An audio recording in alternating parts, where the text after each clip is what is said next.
All right, hello, y'all, and welcome back. This is Historical Period 7. This historical period is a beast. There is so much in here, so many big topics. College Board, help. This should be like 3 historical periods. In fact, it is one of the most frequently featured historical periods on the DBQ. You'll see why that is as we go through. So historical period 9 starts in 1890. This date is, I think, basically chosen to represent the beginning of both sort of the progressive and imperial era. It overlaps a bit with the dates from historical period 6. 1890 is the date of the Sherman Antitrust Act, which is one of the kind of first real big regulatory reform laws in the United States. It's also the date of the massacre at Wounded Knee. It's considered the closing of the frontier, right? The 1890 census includes that phrase. So it's sort of a shifting out of like the 1800s basically and into what is going to become the 1900s. The last date for the unit, of course, is a very clear ending date, and that is the end of World War II. So this unit is going to include progressivism, imperialism, World War I, 1920s, 1930s, and World War II. Again, lots of big stuff, so let's get rolling.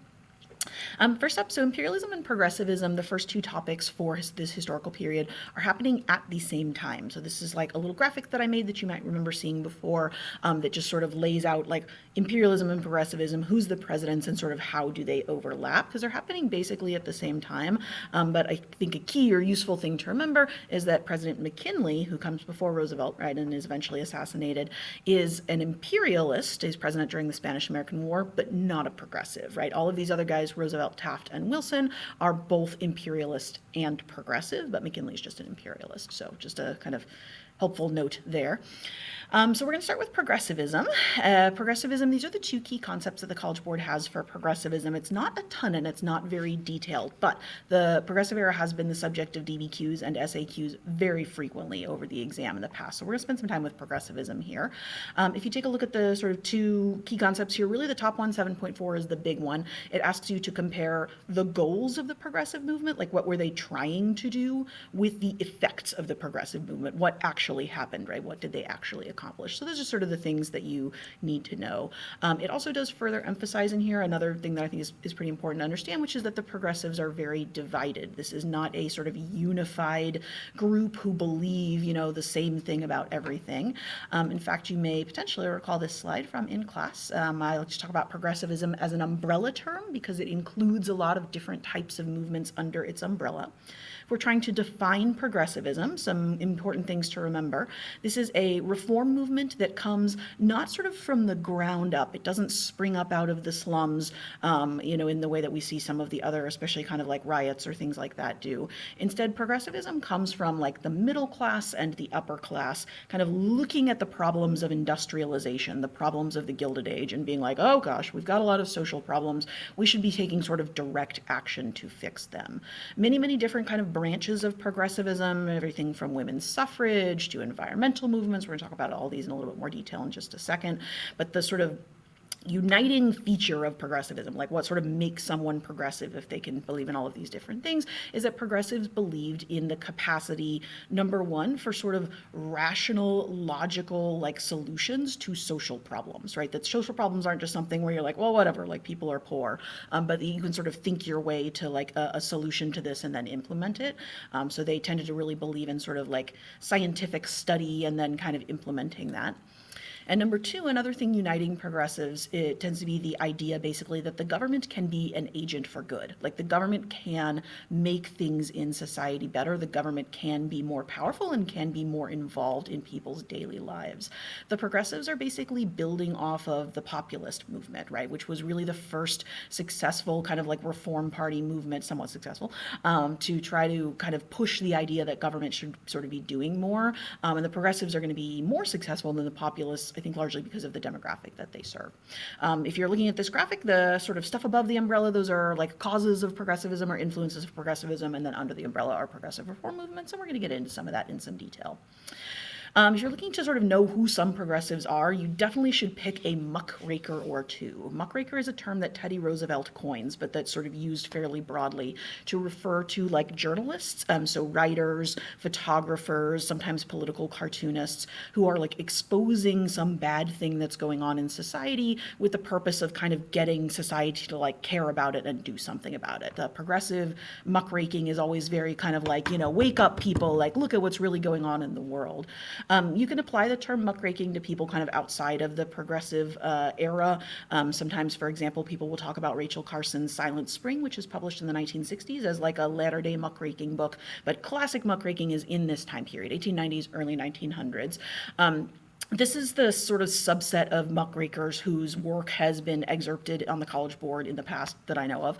And there's two in particular that I want to highlight here who are particularly well known. If you're looking at this chart, the first column is the muckraker's name. The middle column is their most famous work, the title of their most famous work. And then the third column is like, what is that work about, right? What's the issue that they're trying to bring attention to? So right at the top is Jacob Riis. Riis is a photojournalist. He's one of the first to use the flash, new sort of portable flash technology to go into the urban tenements of New York and take pictures of like the living conditions inside of these city slums. He first starts out by producing a series of pictures that he does like photo picture shows people can kind of come and see throughout New York City. And then he turns them into a series of essays and then a book called How the Other Half Lives that are exposing, again, the conditions in the tenements to the sort of the rest of New York and the rest of the country to see how like unsanitary they are and unsafe and like, cramped and all of the sort of bad things about the tenements. Riis shows up on the College Board a lot because he took pictures and many of them are in the public domain. So you may see a Jacob Riis picture and he's trying to draw attention to, again, the problems of industrial capitalism and urbanization. Also at the very bottom, Upton Sinclair is also a very frequent flyer on the College Board. Upton Sinclair writes a book called The Jungle. How the Other Half Lives was nonfiction. The Jungle is a fictional book. It's a novel that's basically about the lives of like a Lithuanian immigrant family in Chicago who go to work in the meatpacking plant. Sinclair is trying to kind of convey to his audience that like socialism is awesome and that it would be better than capitalism, but the sort of thing in The Jungle that really hits people is his descriptions of the just disgusting sanitation inside of Chicago's meatpacking factory. Rats running around on the meat, people falling into vats and being ground up for sausage, all sorts of just really stomach-turning type of stuff. And the reason why The Jungle shows up so frequently on the exam is that of all of these, it's the one that you can most directly point to an effect of, right? So you have like the goal, like what did Sinclair want to do? And then there's an effect because The Jungle is very popular. Teddy Roosevelt, the president at the time, reads it and sends out commissioners to see, like, is this true? Like, is this really what's going on in the meatpacking factories? And when it turns out that it is, we're going to get a series of laws passed by Congress, most notably the FDA, the Food and Drug Act, and also a law called the Meat Inspection Act as well. So again, Riis and Sinclair, definitely the most likely to show up just because of those two reasons that I mentioned. Good to know maybe another name or two that are on here. Yeah. Next slide, this is sort of my like progressive movement overview slide. You may remember sort of a similar, although slightly different arranged one if you watched the video where we talked about the antebellum reform movements from the 1830s to the 1850s. So what you have here is sort of like a square for each kind of like arena of progressive reform with some kind of key terms, some people, etc. to remember. And we're going to kind of work through these like one at a time here briefly. Basic arrangement, the stuff at the top, the top row, are I would say, sort of like less controversial or more mainstream of the progressive reforms, and the ones at the bottom were either more niche or more radical, more like, more radical or more controversial is the word that I'm looking for there. So up at the top, lots of progressive reforms focused around politics. Lots of progressives were politicians themselves, Teddy Roosevelt.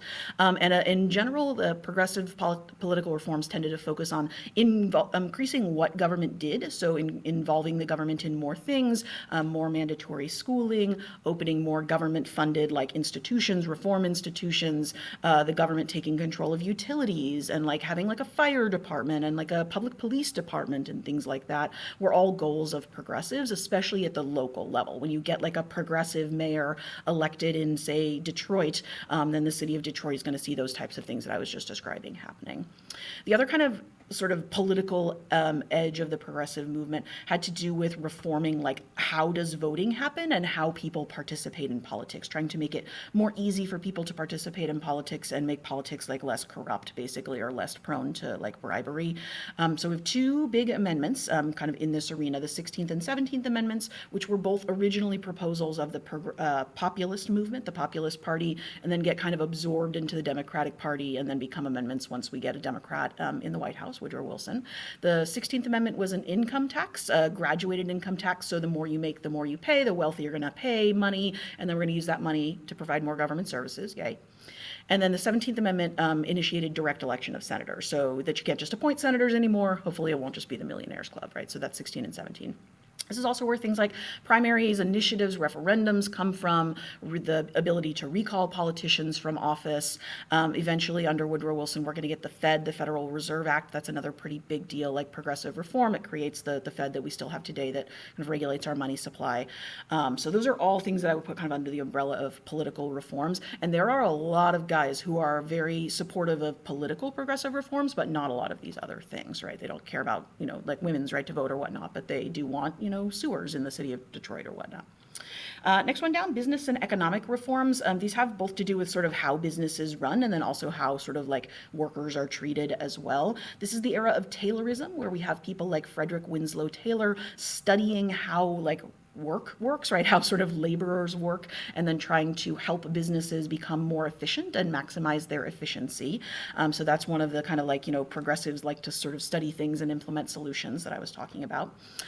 We also see progressives mostly from outside of the business world focusing on conditions of workers and trying to convince them basically that we need to have like laws for worker safety and worker health and sanitation. Child labor laws are a really big focus of progressives in this time period, and we are successfully going to get some child labor laws passed, although lots of them are repealed as well.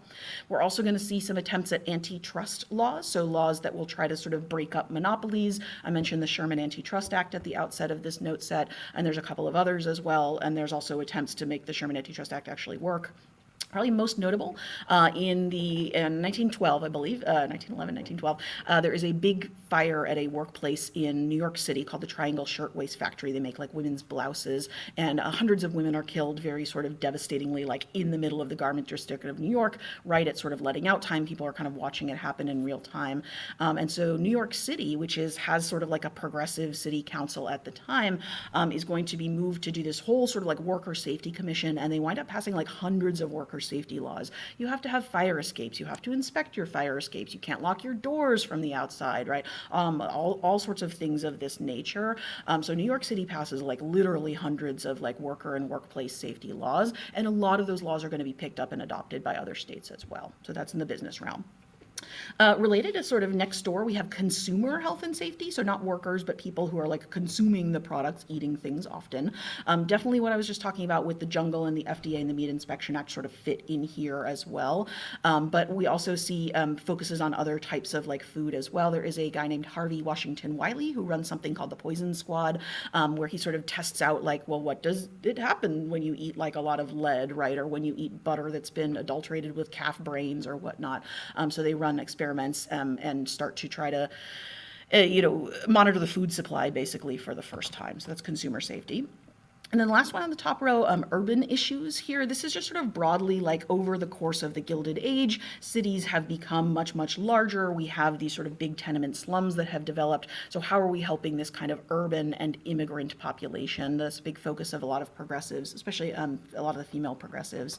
This is where the settlement house movement fits. I mentioned Jane Addams in the last video because she comes up there sometimes, but settlement houses are a great example of a progressive reform that's focused on urban issues. They involved college-educated, like upper-class women living in the inner city in these kind of like settlement houses and like lobbying for the kind of people in the neighborhood, working directly with them, offering them services, etc. I also think that urban issues is where some of we talked in class about the dark side of the progressive era, right? That this doesn't always have things that you would maybe agree are good progress. So a lot of progressives were very firmly anti-immigrant. Like if you were here already, they kind of wanted to help you, but they saw immigration as like a source of social problems and wanted to stop it or limit it, limit the type of people who could immigrate, like, have like a literacy test, right? That was a thing that gets proposed a lot. And then at the most extreme end, people who sort of look at, poverty in society and say like, oh, society has gone wrong. Many of them adopted like eugenicist type views, where they basically believed in like population control, sterilizing people, as we talked about the state of North Carolina doing, right? So that's also good to keep in mind, right, as far as what's going on with the progressives. Bottom row, smaller and more niche type stuff. The suffragette movement, very, very important, but radical because it involves women's rights in this time period. A primary goal here is women's suffrage, but we also know that this is growing out of just sort of a more general women's rights movement. The suffragette movement is sort of fractured throughout this time period. We have NASA, the National American Women's Suffrage Association, which is a little bit more moderate, and what they're trying to do is get individual states to pass laws getting women to vote. And then we have the more radical and younger NWP, National Women's Party, headed by Alice Paul, who really are trying to force the issue of a congressional amendment, which previous women's suffrage organizations have like tried and failed several times, but they're like, no, we're going to do it this time. The combination of those two proves to be effective. We do see more states passing laws to allow women's suffrage, and then Alice Paul, in particular, her the NWP's picketing outside the White House during World War I, is going to put enough leverage or pressure on both the president and Congress that we eventually get the 19th Amendment, again, passed sort of in the context of World War I, so quite significant. Environmentalism, the College Board calls this out specifically as part of one of their big themes. The progressive era is when we see the first environmental reforms in the United States. Like, this is kind of the first time where you can be like, oh, like there's an environmental movement.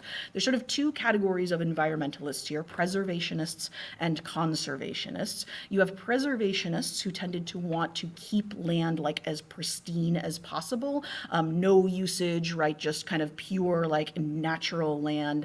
And then you have conservationists who are interested in keeping the land, for people's use and keeping it sort of like, in its natural state, but still allowing, some sort of measured or judicial usage of it. Like maybe we still do oil drilling, right? But you can, it's a hunting preserve or whatnot.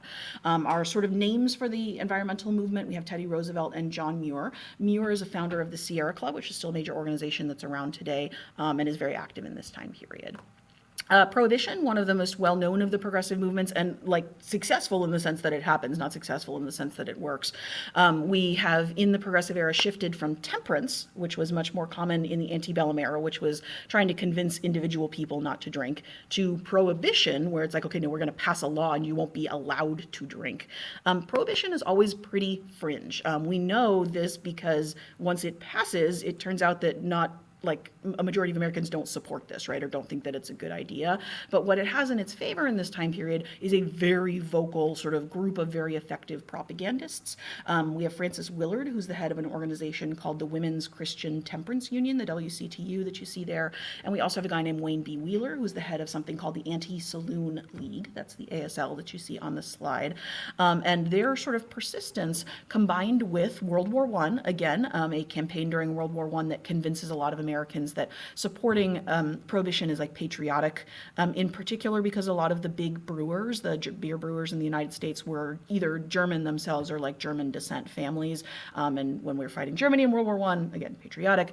So in the context of World War I, the 18th Amendment passes, and we'll sort of swing back to this a little bit when we get to the 1920s, but it does not go well, right? It's going to last for about 13 years before it's repealed.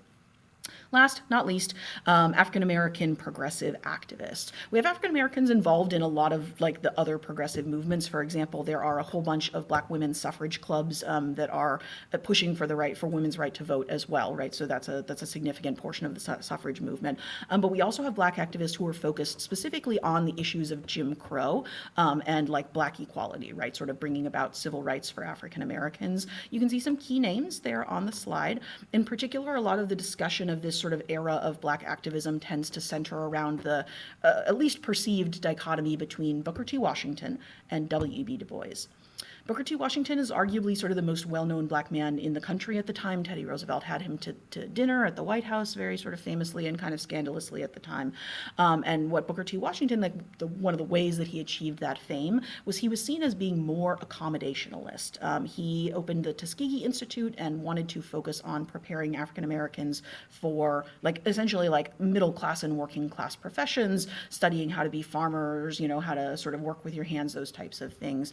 And he gave a very famous speech called the Atlanta Compromise speech in the 1890s, where he basically said that change won't happen all at once, and the most important change is economic change. So if white people, if you can agree to sort of help us out and support our economic progress, then we can wait and work together to work through social and political equality. So sort of accepting some degree of inequality in exchange for support in what he considered the most important areas. In opposition to Booker T. Washington's ideas emerges kind of about 10 years younger class of black progressive leaders. W.E.B. Du Bois and Ida B. Wells are the two that I would specifically point out. They start out calling themselves the anti-Bookerites because they specifically oppose his accommodationalism, right? Their view is that waited long enough, right? Full equality now. We need to press for nothing less than full equality. And they are eventually going to found the NAACP. It starts out called the Niagara Movement, winds up called the NAACP. Definitely one of the most important organizations to come out of the progressive era and very central to later reform activity. So that's the progressives. As the note at the bottom of the slide says, you want to make sure to think about this as something you should compare and contrast with the antebellum reform movements of the kind of Jackson era, the 1830s, 1840s, 1850s. And also with the later upcoming civil rights era of the 1950s and 60s. A couple last progressive things. There is a political party called the Progressive Party. It's founded in 1912 by Teddy Roosevelt when he wants to run for another term, and the Republican Party that he's part of does not want to nominate him. So if you see the Progressive Party platform, or the Bull Moose Party platform was its nickname, that's where that's coming from. With the progressives in general and with this party specifically, a common way that the College Board will test them or give you sort of wrong answers is to try to make things too extreme. So the Progressive Party and Teddy Roosevelt as a progressive, he was not fighting for civil rights. He was not a socialist. He was not trying to overthrow the government, right? It was about government reform from within. So that's a good thing to keep in mind. Last thing on the progressives, since we talked about the fact that we're looking at goals and effects, what were the long-term effects of the progressive era?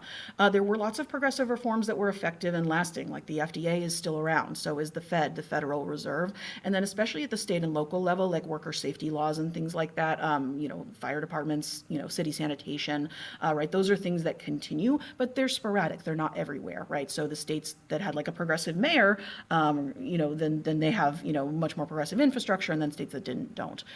So that's one good thing to know.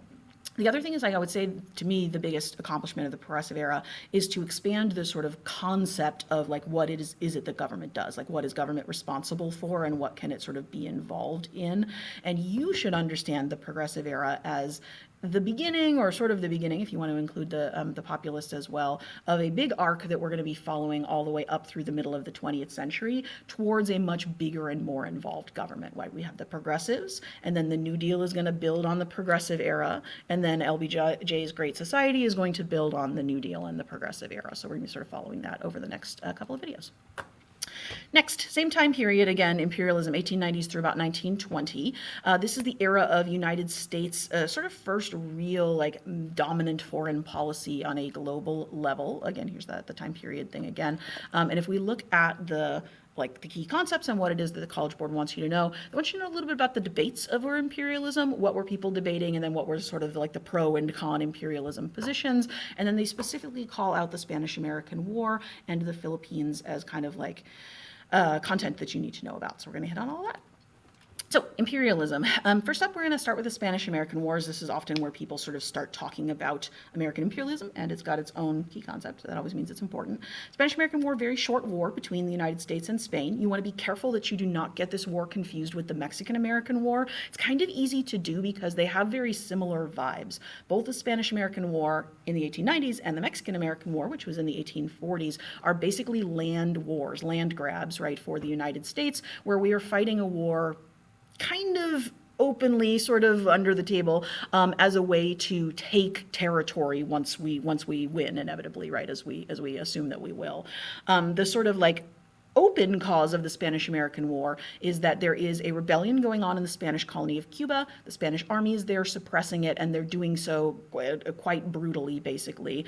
We involve ourselves because Cuba is right off of our coast. We send down an American naval ship to sit in the harbor off of Havana and sort of like watch things.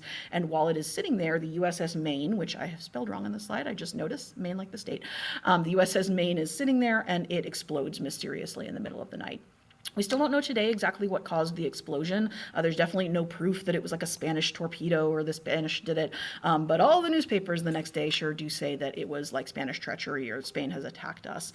And so that is going to lead within a few weeks to a declaration of war by the United States on Spain.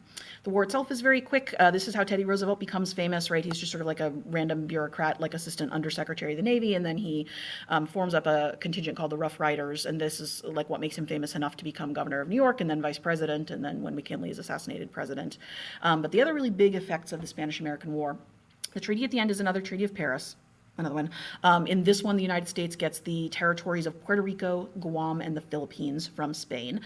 We want Cuba, but we're not going to take it directly because we promised not to. Cuba is going to become independent, and then we're going to add a whole bunch of caveats through something called the Platt Amendment, where we basically are like, Cuba's independent, but the United States kind of controls it. We take Guantanamo Bay. We say that Cuba has to run its major decisions by us. So Cuba's never an American colony, but it is very tightly controlled by the United States. Spanish-American War is also basically what makes the U.S. like an imperial power, like an empire, right, or a global power. It's a very big turning point for the United States. And of course, as we mentioned, the College Board would like you to know that it kicks off a lot of debates over imperialism, specifically over the Philippines, also a Spanish colony that we take at the end of the war. They do not want to be in it. They didn't want to be a Spanish colony. Now they don't want to be an American colony. So there's like an already existing rebellion going on there, just continues when the Americans take over. And so there's about 2.5 years or so of rebellion and war inside the Philippines. American troops are sent over to suppress it. And this puts us in the kind of weird situation, I think, for a lot of Americans of being the imperial power who is trying to suppress an independence revolution. It very much goes against our kind of like founding myths in many ways. And so it kicks up a lot of debate over this question of like, well, like, should we be doing this? Like, imperialism seems like it's going to happen pretty suddenly. We've never been imperialist before. There's also the question of like, the people in the Philippines, like, are they American citizens now? Can they vote in elections? Like, do they have rights, right, et cetera? The Supreme Court is going to weigh in on that with a series of cases called the insular cases that mostly say no, that people in American territories are not automatically American citizens. And in fact, Congress gets to decide what rights they have, which is why all of the different American territories today have sort of different statuses in terms of citizenship and whatnot. And then the debate around should we be imperialist or not, which is eventually going to be won by the pro-imperialism forces, kind of breaks down along the lines that you see at the bottom of the slide here. Pro-imperialism arguments are just sort of like why are we imperialist? That it's going to be economically beneficial to American businesses. They can do business around the globe. We can take raw goods, right, from places that are our territories. There's also an argument that like, well, you know, all of our competitor countries, you know, England and Germany and France, right, they all have territories. So if we want to kind of like keep up with them, we need to have territories too. There's also a lot of like white supremacy arguments, what's usually called the white man's burden argument, which is basically that like we are this superior civilized, you know, civilization, and that it's our like almost our duty or our right in some way, shape, or form to go kind of like civilize the like heathen savages of the world. Really gross stuff based on social Darwinism. And then there's also the sort of idea that like we've closed our first frontier, right? The frontier is closed, the Western frontier, and we need a new frontier, right? We need sort of more places to expand. So those are some examples of pro-imperialism arguments. On the anti-side, we have some that I think are a little more sympathetic from the modern point of view. As I mentioned, the idea that like this sort of makes us hypocrites with like our founding story, or it's like anti-democratic in some way. But there's also some anti-imperialism arguments that are pretty ugly as well. We get a lot of people who are basically like, I don't want these people, like these Filipinos, to be American citizens just like me. So there's some racism embedded in anti-imperialism arguments. There's also a lot of arguments, especially from like businessmen and worker organizations like the American Federation of Labor Union, that this is going to like hurt American workers. Same arguments that we saw against slavery from in the North in the road to the Civil War, that like this is going to like suppress our wages because you'll just be able to get cheap, labor in, Puerto Rico, right, or wherever the case may be. So there's sort of the pro and anti-imperialism debates. You should basically know that the pro side wins, right? The United States does become a significant imperialist power under like sort of 4 successive presidents, right? McKinley, Teddy Roosevelt, Taft, and then Wilson. This is sort of just like a summary of some of the other imperialism things that happen under these presidents. You'll notice that none of this really featured in the College Board's key concepts, but I do like to kind of briefly mention them. In addition to the Spanish-American War, the same year, 1898, is the year the U.S. annexes Hawaii. It's just a couple years before the Spanish-American War, so that's a big reason why that is our sort of imperialism year. We also have a lot of relations with China, which we never directly like annex or take over as territory, but we do treat a lot like a colony in many ways, or subjective to sort of our diplomacy. It is McKinley's Secretary of State, who then becomes Roosevelt's Secretary of State, a guy named John Hay, who introduces the open door notes, trying to sort of force other European countries to allow the United States open trade with China, which they will eventually agree with. Under Teddy Roosevelt, we get his very famous quote unquote big stick politics, right, which is a phrase that is dated to his 1904 Roosevelt corollary, a speech that he gives where he says, hey, remember the Monroe Doctrine where we said that we were the dominant power in the Western Hemisphere? Well, now we like really mean that, and the United States will serve as a world police power. And if there's problems in the Caribbean or in Latin America, then the United States will take care of it. And what this is going to launch is a period of about 30 years where we are very heavily sending like American troops into Nicaragua and Haiti and Costa Rica and all over Mexico, right, all over the kind of Latin American and Caribbean world, anytime that there's something that we think needs attention, anything ranging from like a rebellion to like a famine or just like instability, or an American business is, not being paid or something like that. So we have Roosevelt's big stick diplomacy, which is like use the military, right, to kind of enforce your diplomacy. Taft continued Roosevelt's sort of like diplomatic style, but intended to focus more on like American business interests, and that's sort of where the term dollar diplomacy comes from. And then Woodrow Wilson at the end, who I think was like a little bit more anti-imperialist as far as his own personal beliefs than these other two guys, but winds up getting kind of stuck in a lot of imperialistic situations, really firmly believed that the United States should be using our foreign policy to advance democracy and spread like progressive ideals around the world, right? It's called missionary diplomacy or moral diplomacy sometimes.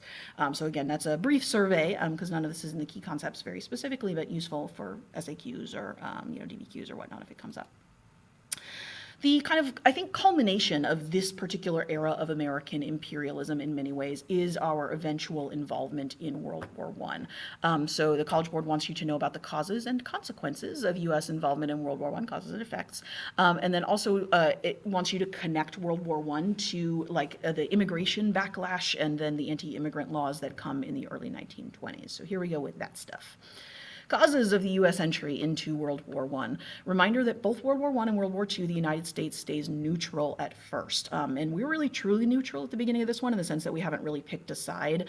Increasingly, as the war goes on, our sympathy goes to the Allies. The Germans in particular are very aggressive about attacking ships that sail into their waters with the German U-boats, the German submarines, and there are several times that American ships or ships with American passengers on them sort of fall afoul of German U-boats. That's going to kind of turn American public opinion against the Germans. The Lusitania, of course, is the classic example of that in 1915.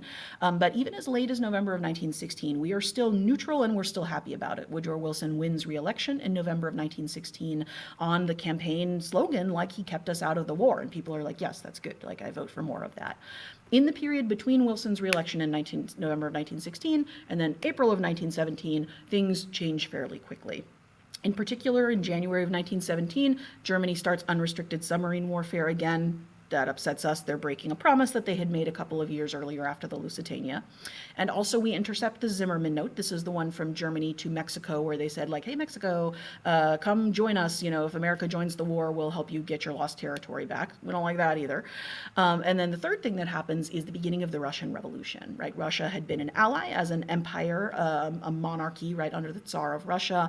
And then largely because of the pressures of World War I, we have the Russian Revolution, or the first part of the Russian Revolution, revolution. The Tsar is overthrown, and it's not really clear exactly what the new kind of government's going to be. Eventually, it's going to be communist, right? We know that looking back. But at the time, Woodrow Wilson was very hopeful that, like, essentially Russia was going to turn into a democracy, right? Just like, just like we were, etc.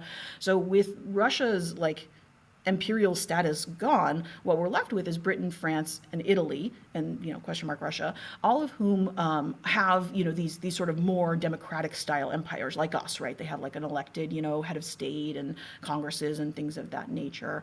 And this is really important to Woodrow Wilson because his sort of humanitarian and democratic principles now allow him to say, like, we can enter the war and try to use it to like reshape the war for democracy. The College Board specifically calls out Wilson's humanitarian and democratic principles as a cause of the United States' entry into the war.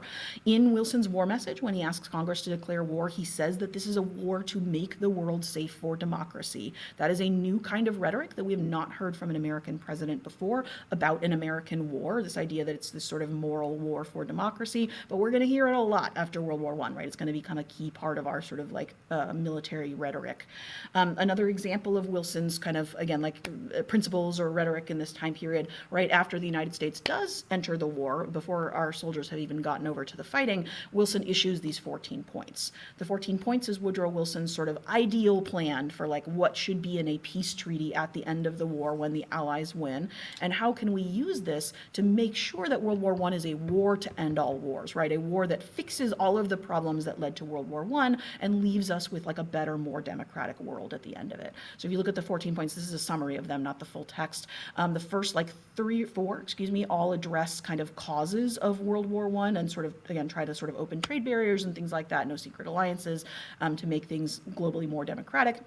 And then most of the middle ones, like 5 through 13, are about readjusting like colonial barriers and trying to kind of like roll back imperialism and allow for more national self-determination, for people to sort of have a say in who their ruler is, right? And as opposed to just being sort of like colonized subjects. And then the 14th point is Wilson's vision of what he sometimes called a world congress, right? A League of Nations, where nations could come to kind of work out their problems diplomatically instead of resorting to war. So this is sort of Wilson's vision. They make up pamphlets with this. We sort of drop them over the Central Powers, right? There's sort of the big like propaganda of what we will do if and when we win the war. Unfortunately, when we do win the war, there is a lot of pushback from especially the sort of British and French diplomats who suffered many more losses and are much angrier about the end of the war than the Americans, Woodrow Wilson, are. And so the eventual treaty that comes out of World War I, the Treaty of Versailles, does not really include most of Wilson's 14 points. The sort of promise of the 14 points is not fulfilled. The only one that it really includes fully is the League of Nations, so that makes it in there. It's the 10th article, or Article X. But most of the rest of the Treaty of Versailles is very punitive, very punishing of Germany. Germany has to accept guilt for the whole war. They have to pay reparations back to all of the Allied countries. They have to completely disarm, right? All of these things that we talked about as kind of long-term causes of World War II, right, are embedded in the treaty. The biggest historical irony in American history, I think, personally, is the fact that the one thing that Woodrow Wilson got into the treaty from his 14 points, the League of Nations, is also the one thing that is going to make the Senate reject it, right? Presidents can sign treaties, but they can't, like, officially, on behalf of the United States, enact them. That is up to the Senate to ratify treaties. And so when Wilson brings the Treaty of Versailles back, it goes to the Senate. The Senate is in control of Wilson's a Democrat, and the Senate is in control of the Republicans, including a senator named Henry Cabot Lodge, who really dislikes Wilson and has very different politics. And basically the Senate says, we don't want to join the League of Nations. If we join the League of Nations, we will get entangled in foreign affairs, and we don't want to do that again, right? We didn't like this war. It didn't help the United States, and we didn't get what we thought we would out of it. It was a horrible war. And so there's a rejection very specifically of this idea of Wilson's that a League of Nations would be sort of like a good path forward for the United States. This is the beginning of America's retreat into isolationism in the interwar years, right? The years in between World War I and World War II, which is basically the 1920s and 30s. Other things about World War I, impacts of World War I on the United States, sort of 4 or 3 3.5 things on this particular slide. Number one, we see wartime mobilization of our economy. We have a propaganda agency for the first time that's going to produce pro-war propaganda to try to convince Americans to support this war that we stayed out of for like 3 years. It's called the CPI, or Committee on Public Information. We also have our first federal draft, which is controversial and is the source of most of the anti-war movement. And World War I has a decent-sized anti-war movement, especially compared to World War II. We are going to sell war bonds, or Liberty loans, right? Bonds of the government treasury for the first time to pay for the war. All of these are things that we're going to see kind of repeated at a larger scale when we get to World War II. Also a commonality, both World War I and World War II are migration events. They are events that cause people to sort of move around the country in various ways. Number one, we're going to see the really beginning of really significant immigration from Mexico into the United States. Part of this is because, you know, the World War I, the pull for jobs and stuff, but most of it is because there is a massive and very violent and scary revolution going on in Mexico at the time, and people are fleeing from that. So 1910 to 1920, we see our beginning of like real big cross-border Mexican immigration.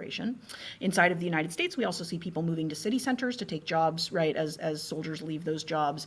But most significant migration, definitely need to know, top high value vocab term, is that this is the beginning of what we call the Great Migration. And this is the Great Migration of African Americans out of the rural South, where many of them were sharecroppers or domestic workers, and into urban areas in the North and eventually in the West Coast, where they're looking to take more like manufacturing, right, or sort of city jobs. So we're seeing a big shifting of the Black population out of the South and then into the North and into the West. Again, this is called the Great Migration because it starts here in the 1910s and it will not stop until the 1970s. So both World War I and World War II will escalate it. It continues throughout sort of the early Cold War years, and it doesn't really shift until we start to see the decline of American manufacturing in the 1970s, right? So that's the Great Migration. Big, big high value term. Down at the bottom and kind of connected, another impact of World War I on the United States is that it causes a wave of like anti-immigrant sentiment that was kind of already going on, but especially anti-German sentiment, since they are the enemies here now in this particular war. This is where we get the, I think, quite funny renaming of things like, you know, like hot dogs, instead of Frankfurters, we get like, you know, Liberty dogs, and, you know, sauerkraut becomes Liberty cabbage and things of that nature. But we also see a big push from like Woodrow Wilson and from the government in particular to get immigrants to kind of assimilate, right, and to sort of Americanize themselves. Wilson calls it dropping the hyphen, right, or Americanization, as you can see kind of like on the poster down there. And this sort of backlash against immigrants and this idea of sort of Germans as the enemy is also forms the basis for a clampdown on civil liberties. We see this very frequently in American history. Anytime we go to war, or sometimes if we just think we're going to go to war, we often see a clampdown on civil liberties, like during the Civil War, Abraham Lincoln restricted habeas corpus because he didn't want to have to give trials to all of the like jailed Confederate supporters. And here in World War I, what we get is a set of laws called the Espionage and Sedition Acts. The Espionage Acts define espionage or spying and like lay penalties for it. It's not that big a deal. The Sedition Acts, though, what they do is they basically make it illegal to like speak out against the war, to criticize the draft, which a lot of people were doing, to criticize like the government, the violations of free speech, basically. Out of these violations come the very famous court case, really the first Supreme Court case about the First Amendment right to the freedom of speech. It's called, I'm going to go with Schenck versus United States. I'll put the spelling right there below me. And Schenck versus the United States is the first time that the Supreme Court hears a freedom of speech case. And what they say is basically like, yeah, the government can restrict your freedom of speech under certain circumstances if there's a clear and present danger, right, is what the words that come from this. What the Espionage and Sedition Acts and all of this sort of anti-German sort of panic stuff show is that there's a very strong, again, kind of like nativism or xenophobia wave that is active in the United States, and that World War I kind of like escalates. Out of this, we get the first Red Scare. The first Red Scare kind of overlaps the end of World War I and then into the next year, like 1919 and 1920. It is kicked off by a wave of mail bombings, probably by anarchists that are sent to kind of like high-profile Americans, and it culminates in what is usually called the Palmer Raids, where the Attorney General of the United States, a guy named A. Mitchell Palmer, raids a bunch of known like anarchists and socialists, like leftists, basically, without search warrants, and like searches their homes and businesses and like deports a whole bunch bunch of people without giving them trial or without many of them really having actually committed any crime. And the public backlash against that kind of ends the first Red Scare.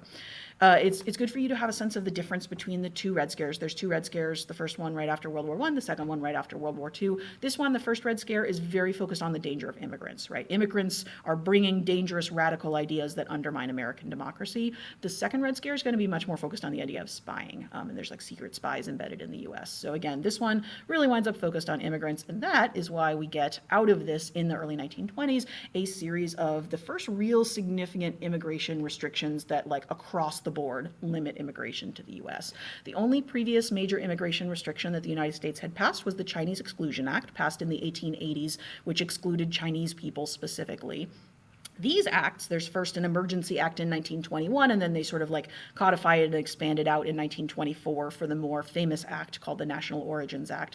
What these acts do is they use the 1890 census to like do some mathing and set quotas for every single individual country based on like the population in 1890 that are in many cases very small. I think the quota for Italian immigration was something like 2,000 Italians a year or something like that. Really, really quite small. And what these quotas do, or like what they target basically, is they're trying very specifically to reduce undesirable immigration from countries that we associated with like radicalism and leftism, countries in Central Europe, countries in and around and near Russia, right, where the Russian Revolution had now become a communist, right, revolution. It also expands the Chinese Exclusion Act, which had only prohibited immigration from China, to include cutting off all immigration totally from any Asian country.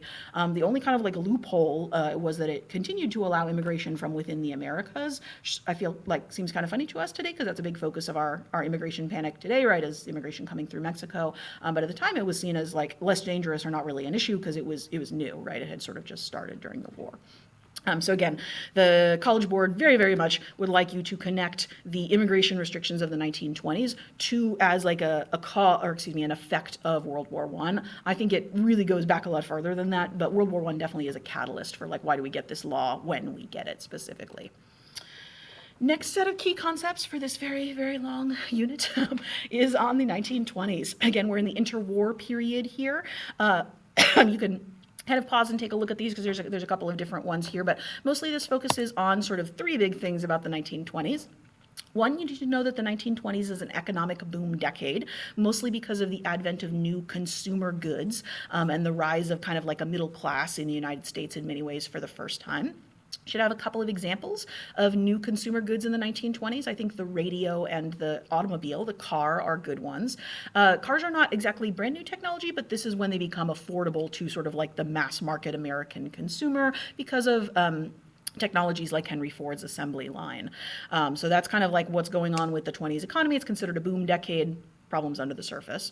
Skipping down politically at the bottom, it's a very conservative decade. We're seeing sort of a backlash against the progressive era, right? Whoa, we went too far. This is kind of exemplified by Warren G. Harding, who runs for and wins the presidency in 1920. His campaign slogan when he runs and wins in 1920 is that a vote for Harding is a vote for a return to normalcy. So this idea that we're going to go back before the war, back before the progressive era to like a simpler time, before all of these scary changes have happened. So a backlash election, right, is a pattern that we see quite frequently in American politics.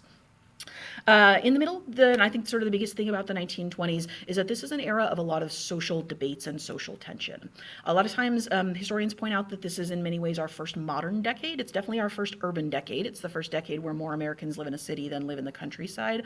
And so what we see a lot is this tension or this clash between this new kind of like urban culture and sort of more progressive or urban or forward-looking like ideals or worldview, modernist worldview, and then the more sort of like traditional, rural-based, right, culture that looks sort of backwards or that sees problems and changes and wants to kind of roll them back. So you can see I sort of divided up like modern and traditional on here around issues like technology and use of technology, women's rights, right? This is the era of the flapper, which is a big change in like gender roles. Prohibition, which modernists and people who lived in the city tended to despise prohibition and actively work against it. and drinking at speakeasies and things like that, while people who were sort of more traditionalists tended to support prohibition and see it as like, yeah, this is good, it's going to end crime. On the traditional side of things, we have, again, just sort of like, kind of traditional ruralists, and we also have more extreme edges of the kind of more traditional side of the 1920s, nativism, as we've just been talking about, and then also we see the revival of the KKK in the 20s in a very big way. The KKK sort of broadens its appeal here and is appealing to groups of people who, again, feel like there's been a lot of change. They're targeting not just African Americans in the South, but like immigrants and Catholics and Jewish people and like urbanites and bootleggers and prohibition, right? All of the kind of modernist tenets that we mentioned up at the top there. So again, the 1920s, very much a decade of cultural clashes. The Scopes trial, right, about science and religion and the teaching of evolution in public schools is another term that comes to mind kind of from this time period.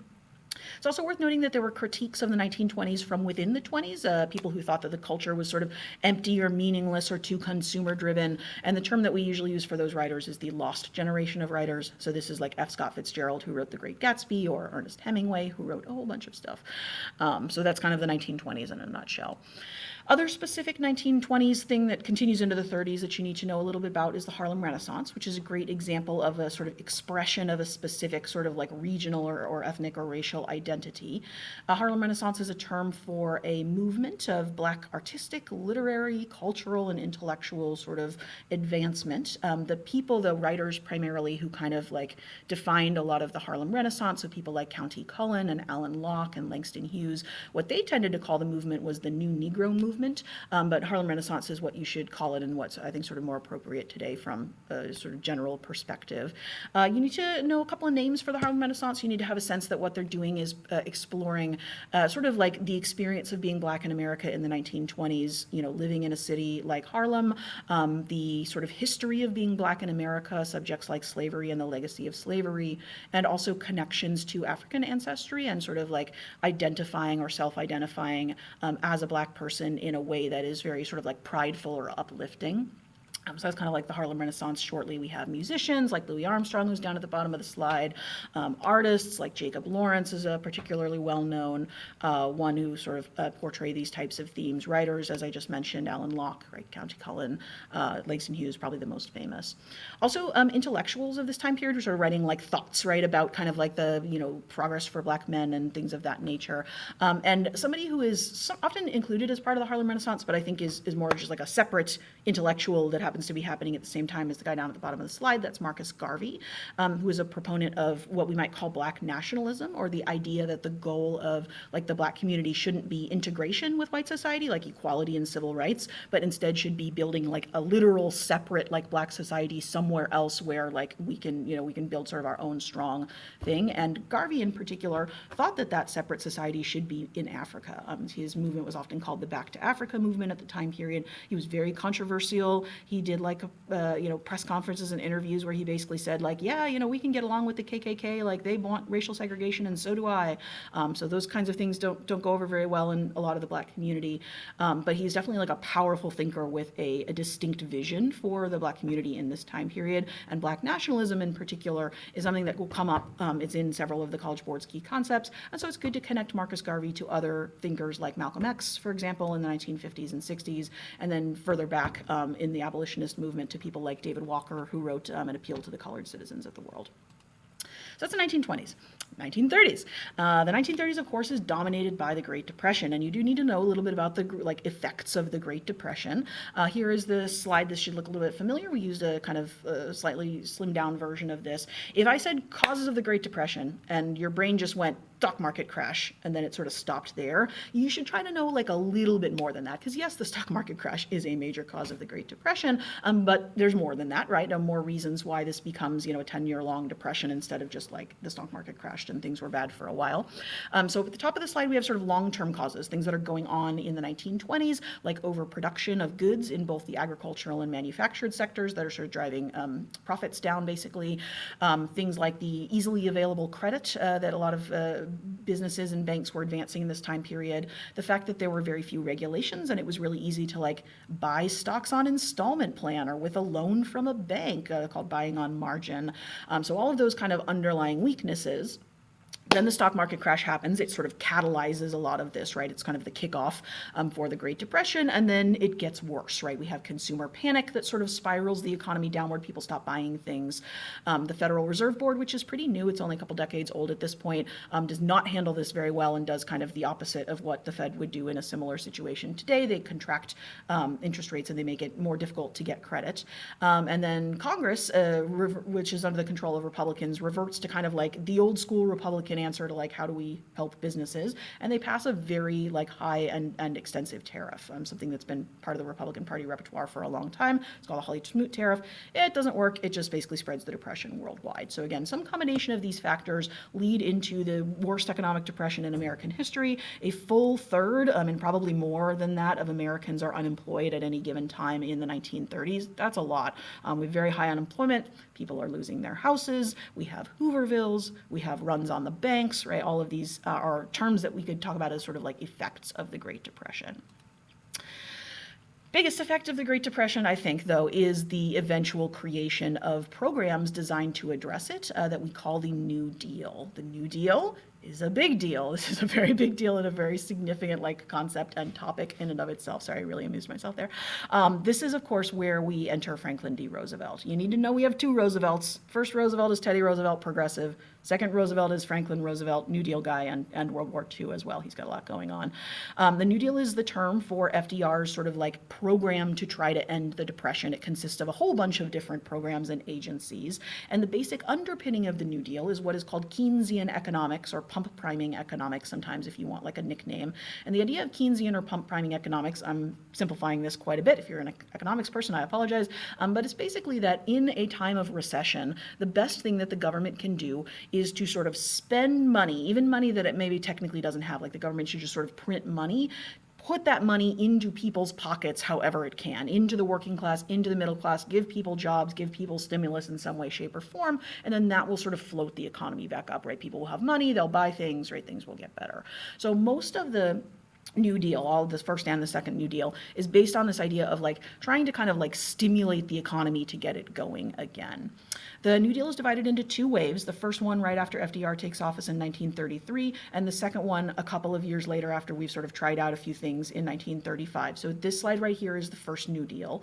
The first New Deal tends to be divided into relief programs, which were like immediate relief, like the FERA, the Federal Emergency Relief Administration, gave like immediate like checks basically to people who were unemployed. And also jobs programs, they gave people jobs and paid them, right? So CCC, the Civilian Conservation Corps, or the PWA, the Public Works Administration, those are relief programs. In the middle, we have recovery programs that were intended to be kind of like lasting as long as the Great Depression lasted, to try to address some of the underlying issues. So we have the Agricultural Adjustment Agency that tried to address overproduction by paying farmers like to destroy their crops or animals and not put them on the market. That one is eventually going to get overturned by the Supreme Court, as the slide notes. In the middle there, we have the TVA, the Tennessee Valley Authority, which was controversial because it was not a program that was going to help the whole country and people across the country. It was a very specific regional program getting like federal money from all over, and that was kind of like a lot of people who didn't like that. But what the TVA did was it built a bunch of dams on the Tennessee River to provide electricity to the region, reclaim a bunch of farmland, and like put people back to work. It's really actually quite successful, but like I said, kind of controversial because it's regional. Last one down there, NRA. This is not the gun NRA, this is the National Recovery Administration. Roosevelt's sort of vision of a program that would incentivize businesses and industries to set their own like wages and price controls, also overturned by the Supreme Court. They said it was like overreach. So that's the recovery. Last category is reform programs. These were supposed to be permanent, like we're doing this and then we do it forever on. So the first thing that FDR tries to fix is the banking situation, right? Bunch of banks had closed in bank runs, taking people's savings with them. So Roosevelt creates the FDIC, the Federal Depositors Insurance Corporation. The FDIC insures bank deposits, still does today, so that you can be sure that your money is safe if you put it in a bank. Next one down, the SEC, the Securities and Exchange Commission. That one regulates the stock market, still does today.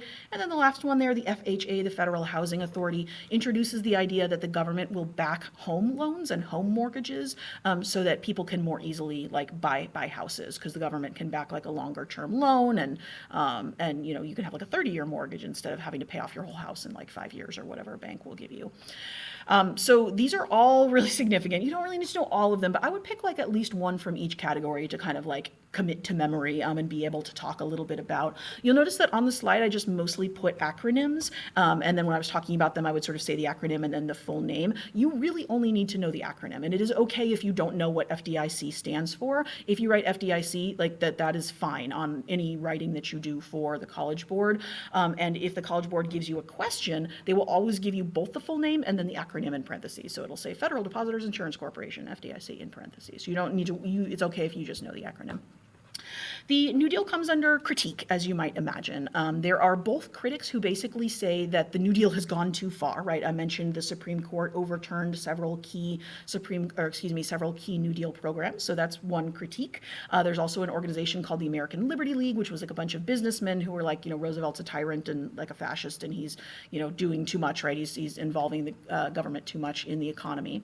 But most of the critique actually came from people who were like, this isn't enough, right? Like the problems still persist, we're still poor, right? Unemployment is still bad, and the New Deal needs to include more things. So we get people like Francis Townsend, who was a doctor, who said that the New Deal should include more help for the elderly. Huey Long was a senator from Louisiana who was a demagogue that was looking to gain political power and encouraged a tax on the rich. Father Charles Coughlin, who was an anti-Semitic Catholic priest with a radio program who just basically didn't like Roosevelt. And then there's a rise of socialist movements. There's a lot of people who join like the Socialist Party in this time period and farmer labor parties. So we see a real rise of like radicalism in the midst of the Great Depression, 1934 and 1935 in particular. And what all of that does is it sort of pushes Roosevelt more left, right? It encourages Roosevelt to like do more, come up with a second wave of New Deal programs that are even more radical. There's 3 big second New Deal programs. I do think that you need to know all 3. First one up at the top, the WPA, the Works Progress Association. This is a jobs program, but it's really broad. It includes a whole bunch of different types of jobs: photographers, interviewing, you know, formerly enslaved people about their lives, painting murals in post offices, construction, right, like the Golden Gate Bridge. So the WPA is sort of like a premier jobs program where people are employed directly by the federal government and not just by like a company or something like that. So that's a pretty big deal. Next one down, Social Security. This is a really big deal. This is the beginning of basically our social safety net, or what the College Board calls welfare programs, right? Programs that are intended to kind of help people who are at the bottom of society or in danger of poverty and some of its effects. Social Security in particular targeted the elderly. If you were 65 plus, you could get Social Security checks. It's like a forced pension plan, right, for the elderly. Eventually it's going to be expanded, but originally in the 1930s it was just 65 plus. Last one down, it's called the Wagner Act, and then also the National Labor Relations Act, or the NLRA. So either of those 2 names is fine. This is the one that finally introduces federal protections for unions, right? Something that unions have been pushing for several decades at this point. Basically, the Wagner Act says to businesses, you can't stop unions from forming. You have to let your workers unionize. You can't fire them for being part of a union, right, or things like that. And with those protections in place, union membership is going to skyrocket. The height of unionism in the United States starts in 1935 with the Wagner Act and goes through the 1970s when it starts to decline as American manufacturing declines. In addition to knowing what is part of the New Deal, you also need to know what's like not part of the New Deal as well. These are very clear. You get a multiple choice question on the New Deal. One of the wrong answers is going to be something it's just like too extreme. It's like, oh, the New Deal didn't include that. And so a good way to, like, shorthand way to think about that, the New Deal's really focused on economic stuff. Basically, everything the New Deal does is connected to the problem of the Great Depression and the economy. It does not include any social reforms. It's not a civil rights program. It's not socialist, right? There's no attempt to, give women the right to vote or end Jim Crow or any of that.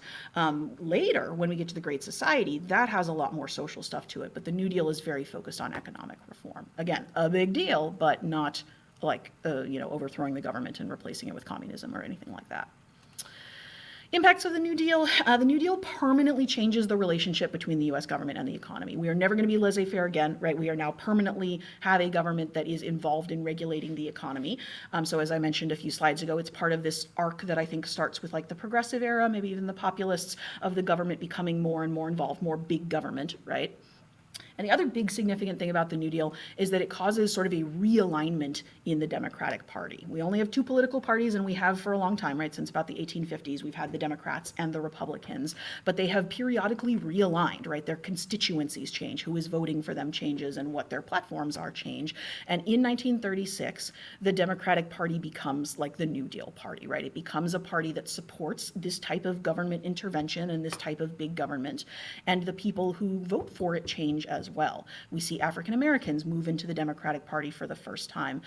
Previously had been very loyal Republican voters because the Republican Party was the party of Lincoln, right? It's the party that freed the slaves.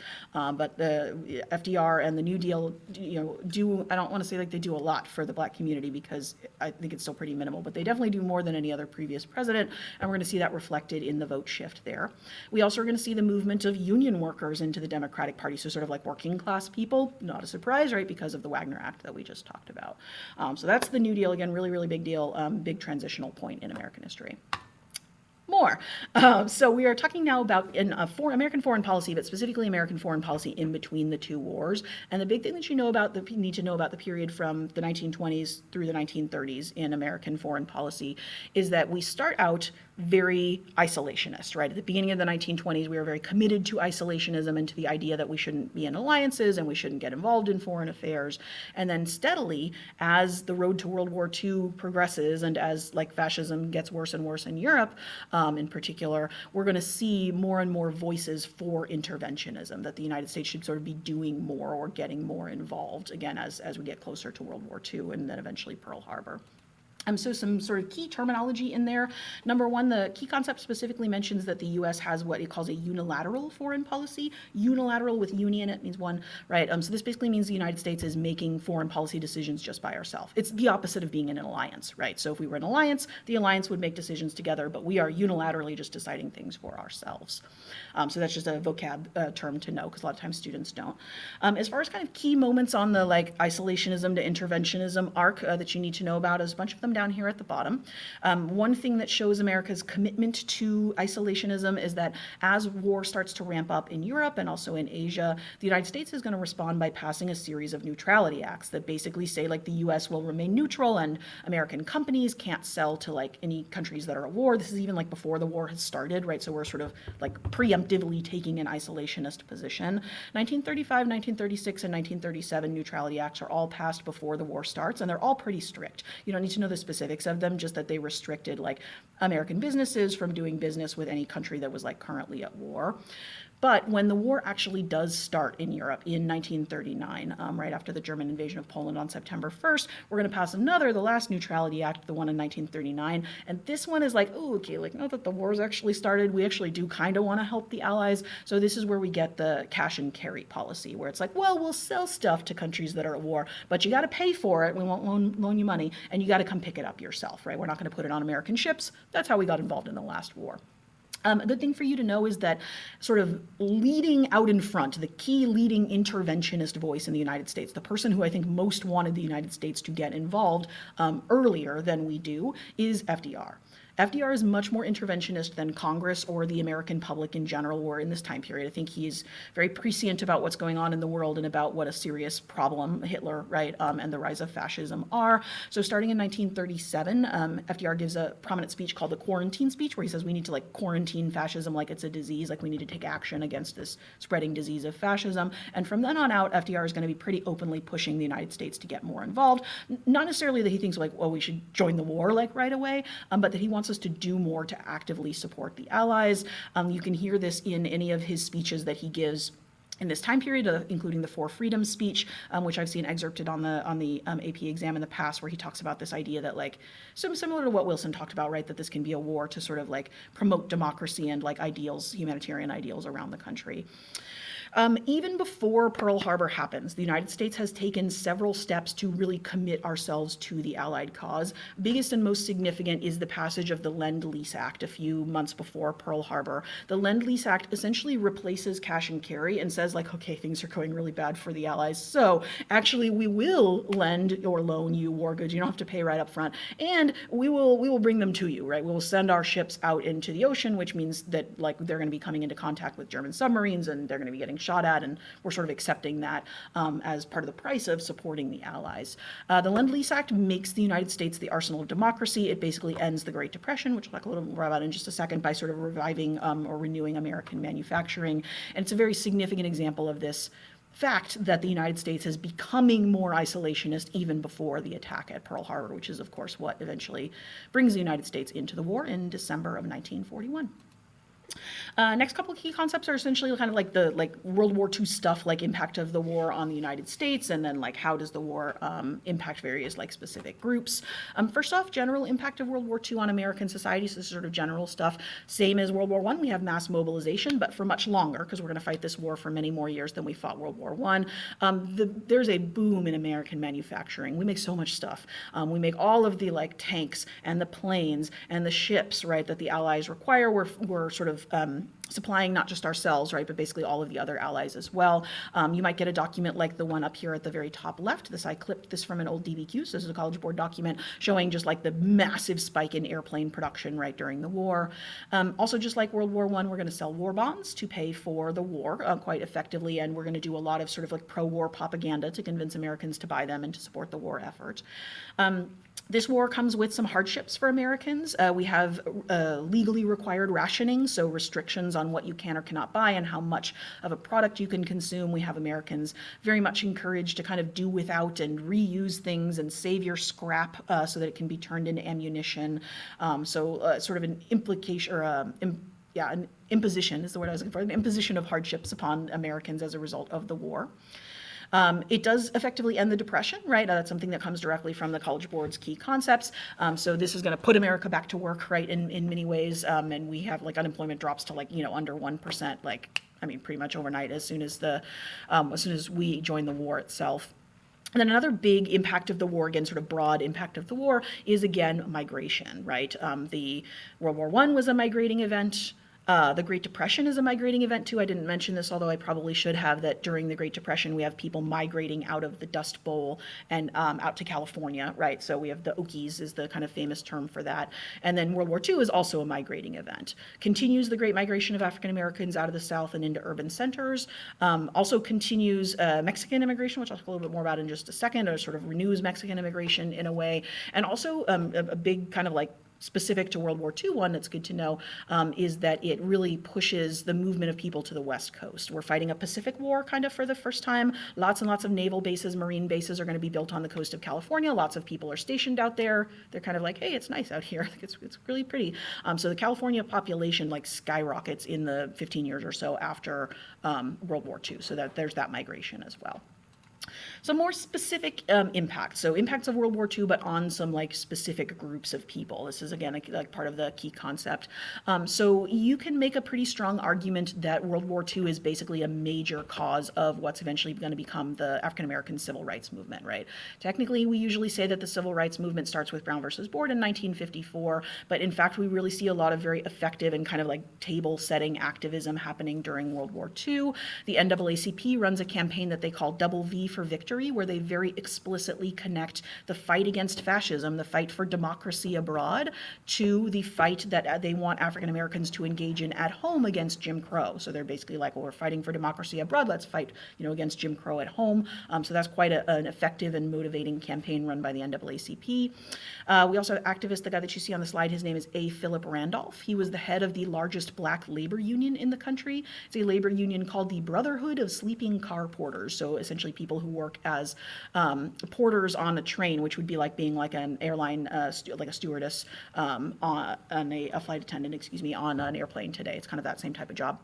And so what A. Philip Randolph did was he went to FDR and he was like, hey, look, I have this very large organization of black men. And if you, FDR, don't make sure that these, like all these big World War II jobs, those people making planes and tanks and stuff like that for the military, if they're not hiring black men and we're not benefiting from this boom in the American economy, then we will stage a march on Washington. We will march on Washington to protest this discrimination. It's the first real threat of something like this, which of course is going to become a big tactic that we see during the civil rights movement. And FDR agrees, basically. He's like, yes, we form the FEPC, the Fair Employment Practices Commission. And during World War II, there was a federal law, an executive order, that said if you are a defense contractor, if you are working, with a government contract, that you have to have non-discrimination in your hiring. You can't not hire someone because they're black. So quite significant. Women obviously benefit from increased employment opportunities, especially in sort of non-traditional feminist jobs. That's really what the Rosie the Riveter icon is about. It's not just that she has a job, right, but that she's riveting specifically, which is very sort of tough physical work that would traditionally have been reserved for men. And the other, the kind of, I think, maybe broader or more significant thing is it's not just wartime jobs, but World War II really marks a shift of women into the workforce. Plenty of women worked before World War II, but we're going to see a permanent move of women into the workforce in World War II that will fluctuate some in the years afterwards, but has a continual upward arc from here to today. Down at the bottom, starting kind of the bottom right corner down there with Mexican, Mexican-American, or what we might start to call Latino or Hispanic population in the United States in this time period. Number one, the United States over this whole kind of period that we've been talking about has had a very, what the College Board calls fluctuating policies to Mexican immigration. That means that we change our mind a whole bunch. So in the 1910s and 1920s, when the economy is good, we were like, hello, come in Mexicans. You are the only ones who are exempt from our immigration restrictions. Please come in and take the jobs that we don't want, right? So they're very sort of generous immigration policies in the 10s and 20s. And then in the 1930s, when the Great Depression happens, we have deportations, basically. They're called repatriation, but deportations where, in California, the police, round up a whole bunch of, Mexican-American citizens and people who came from Mexico and just, stick them on buses and ship them back down to Mexico, deporting, I think, several 100,000 people in total during the Great Depression. And then now here we are again in World War II, and we need people again, right? We need, workers in the sugar beet fields and the tomato fields and stuff like that. And so we're once again, come in, Mexicans, come in and do our jobs. Specifically, the government initiates a program called the Bracero program, or worker program, right, arms worker program, to bring in and recruit Mexican workers, on temporary, essentially a temporary work visa type thing, although we don't really have visas quite yet. So we see a big swelling in immigration from Mexico, and we also see backlash against that, nativist backlash against this sort of influx of Mexican immigrant population, most noted by the Zoot Suit riots, which are a riot of a bunch of American sailors and Marines stationed in Los Angeles against the Mexican-American community in the city itself. Last group, and I think definitely the group that's most directly impacted by World War II, are Japanese Americans. Pretty much immediately after Pearl Harbor, FDR issues Executive Order 9066, which allows the military to create what it calls an exclusion zone. You can see that on the little map down there. It's basically all of the West Coast was declared an exclusion zone, and then who they're going to exclude from that is anybody of Japanese descent. So if you came from Japan, if your parents came from Japan, or if your grandparents came from Japan, so down 3 generations, that's a couple 100,000 people.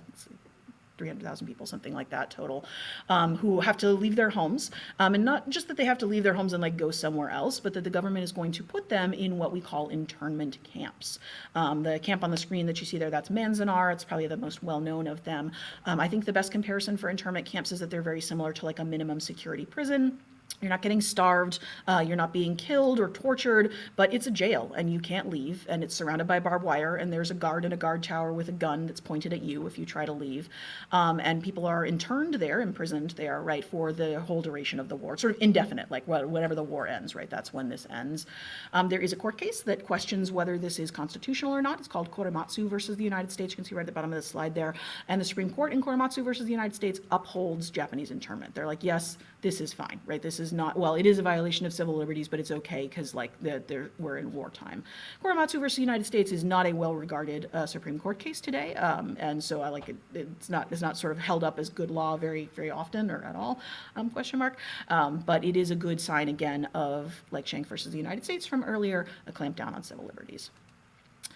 Last World War II thing, we're almost done, I promise. We have this question of why did the Allies wind up winning? This is pretty much just the key concept laid out. I just wanted to include in red here several examples of specific technologies that come out of World War II, because this is the kind of thing that you want to be able to quote. The atomic bomb is definitely the most obvious and big one, but also things like penicillin. Penicillin has been, I don't want to say invented, but discovered basically several decades before, but this is when it becomes widely available and mass produced.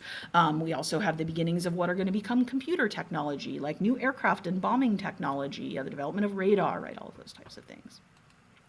last key concept for this unit. It's 1945, World War II is ending, the Allies have won, and the United States emerges from this as the most powerful nation on Earth. We're one of two what we're going to call superpowers, right, in the Cold War itself. And so this is a good place for us to highlight what I think is one of the biggest takeaways of this entire historical period, like a big kind of like big theme that you need to know something about. And that is the kind of like arc of United States foreign policy. I made this in like MS Paint, so forgive my kind of scribbly line here, but what I'm trying to get across with this graphic is that you can kind of trace like the changes or shifts in American foreign policy in this unit that we're talking about here as we go from being very isolationist, as we kind of traditionally have been, right, no alliances, right, ever since George Washington, into imperialism, right, kind of peaking into imperialism, the Spanish-American War through World War I, and then dropping back down into isolationism in the 1920s and 30s, rejecting, right, various intervention, et cetera, all through the 1930s, and then starting in the 1930s, a slow climb back up as where we get closer to World War II.